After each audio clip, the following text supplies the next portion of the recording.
Get to know this SIR Award winner, and there's more than meets the eye. You know, he was kind of a scary guy. He was one of those larger-than-life guys. There's lots of tales about Jack, and as I got to know him, I found out most all of them are true, and there are probably more that, you know, I didn't even know about that were true. But as we'd be talking about something, and he'd give me a call and say, "We got a little problem." And when he'd say we had a little problem, that usually means that I was going to get chewed out. The direct approach has served this Verdi original well, which has brought untold benefits to our community. As you get to know him, you realize he's a very caring, sincere, down-to-earth guy. And he was a big part of building the infrastructure for the northern part of our state. Problem solving. It's Jack Harker's forte, quickly and effectively with individual style. If you know Jack, you know he's pretty direct as far as if he wants something done, he's going to get it done. He's probably chewed me out more times than my dad has.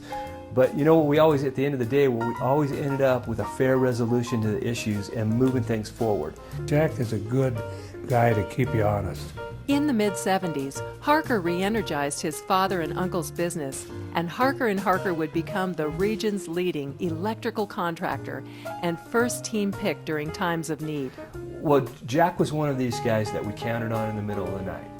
I mean, when the chips are down and when the storm's brewing and we've got all of the utility guys out, we knew we could call Jack anytime, day or night. I had his number, ready and available, because he would mobilize his guys and, be there to help us and help the community. So in that regard, he was a lifesaver for us many, many times. Addressing community needs came easy to Harker. His direct approach was needed to expand and improve emergency services in Washoe County. He was a leading force behind the creation of the AGC Contractors Auxiliary.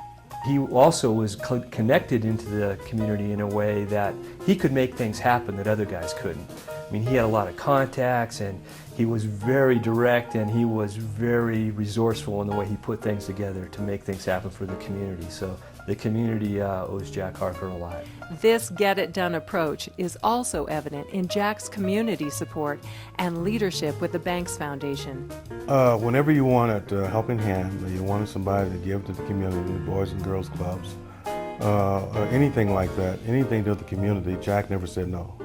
Nice secret about Jack is that he is willing to help the man on the street that needs help and do it without any recognition.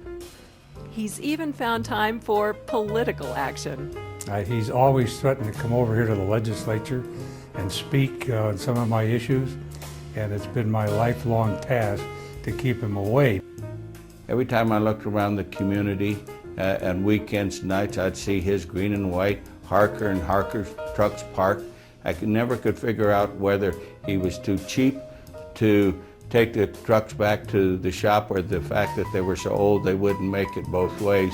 Well, I've known Jack for over 25 years. I started working with him as a young engineer, and this was probably when Jack maybe even could climb a pole. Away from the crowds, Jack is a loving, caring grandfather, world traveler, and partner in crime with wife Lois. He knows what the needs of this community are. He knows how we've developed over the years, the reasons why things have been done, and he's a guy that pitches in to get it done and doesn't want a lot of credit for it. Quietly and with a unique style, Jack Harker has embodied skill, integrity, and responsibility. The SIR Award.